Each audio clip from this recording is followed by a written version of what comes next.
ఎంతో ఆరోగ్యకరమైన రెసిపీ రండి చూద్దాం. ఈ ఆకుల్ని గుర్తించారా? ఈ ఆకులు ఏంటో కాదు, మనము రోజు వంటకాల్లో ఉపయోగించే వాము ఆకులు. ఇదిగో చూడండి, వాము పువ్వు కూడా ఈ విధంగా ఉంటుంది. ఈ పువ్వు నుంచి మనకి వాము అనేది వస్తుంది. వాములోనే కాదు, ఈ వాము ఆకుల్లో కూడా ఎన్నో ఔషధ గుణాలు ఉన్నాయి.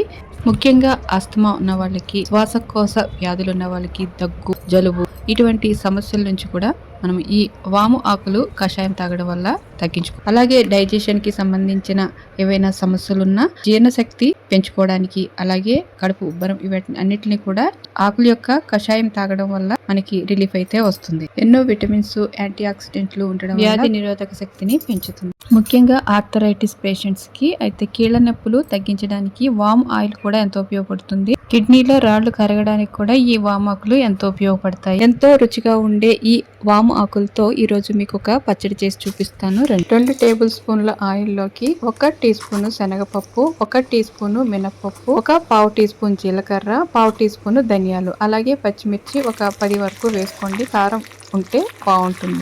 పోపు అంతా ఎర్రగా వేగే వరకు వేయించుకోండి. మినపప్పు వేయగానే ఈ మొత్తం పోపునంతా తీసుకుని ఒక బౌల్లో పెట్టుకోండి. అదే ఆయిల్లో మనము కడిగి పెట్టుకున్న వామాకు చూడండి, మొత్తం 2 గుప్పులు అయితే నేను తీసుకున్నాను. అవి ఆకులు చాలా మందంగా ఉంటాయి.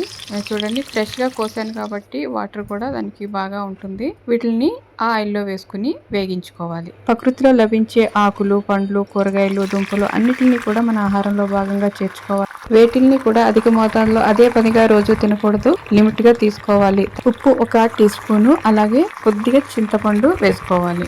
ఉప్పు వేసిన తర్వాత ఈ ఆకుల్లో ఉన్న వాటర్ అంతా బయటకు వచ్చేస్తుంది. ఆకులైతే మగ్గుతాయి.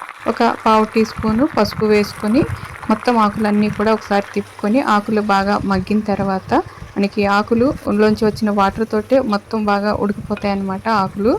ఈ ఆకుల్ని మనము చల్లార్చుకోవాలి. మనం ముందుగా ఏదైతే మనం గ్రైండ్ చేసి పెట్టుకోవడానికి పోపు తాలింపు పెట్టుకున్నాం కదా, అది గ్రైండర్లో వేసుకొని ఒక కచ్చపచ్చగా రుబ్బుకున్న తర్వాత దాంట్లోకి వెల్లుల్లిపాయలు కావాల్సినన్ని వేసుకుని వాటిని కూడా ఒకసారి గ్రైండ్ చేసుకోవాలి. తర్వాత చల్లబడిన ఈ ఆకుల మిశ్రమాన్ని అంతా కూడా వేసి ఇలా మెత్తగా పేస్ట్ చేసుకోండి. అంతే. దీనికి కొద్దిగా తాలింపు అయితే మనం యాడ్ చేసుకుంటే టేస్ట్ అయితే చాలా బాగుంటుంది. దీన్ని ఒక బౌల్లోకి తీసేసుకుని పక్కన పెట్టుకోండి. తాలింపు కోసం ఇక్కడ ఆవాలు, ధనియాలు, జీలకర్ర, కొద్దిగా మినపప్పు, ఎండుమిర్చి, కరివేపాకు అన్నిటిని కూడా అయితే తాలింపు వేశాను. ఈ పోపు దినుసుల్ని ఈ చట్నీపై మనం వేసుకుని సర్వ్ చేసుకుంటే చాలా టేస్ట్గా ఉంటుంది. వేడి వేడి రైస్లోకి నెయ్యి వేసుకుని తింటే టేస్ట్ అయితే అదిరిపోతుంది.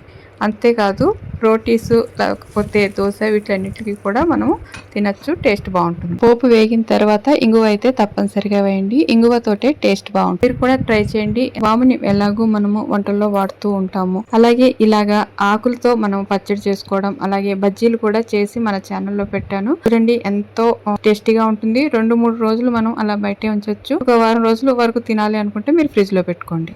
నచ్చితే ఈ రెసిపీ మీరు కూడా ట్రై చేయండి. అలాగే మీ ఫ్రెండ్స్కి, రిలేటివ్స్కి షేర్ చేయండి. అలాగే కొత్తగా ఎవరైనా మన ఛానల్ చూస్తుంటే సబ్స్క్రైబ్ చేయండి. మరొక కొత్త రెసిపీతో మళ్ళీ కలుద్దాం. అప్పటి వరకు నమస్తే, బాయ్ బాయ్.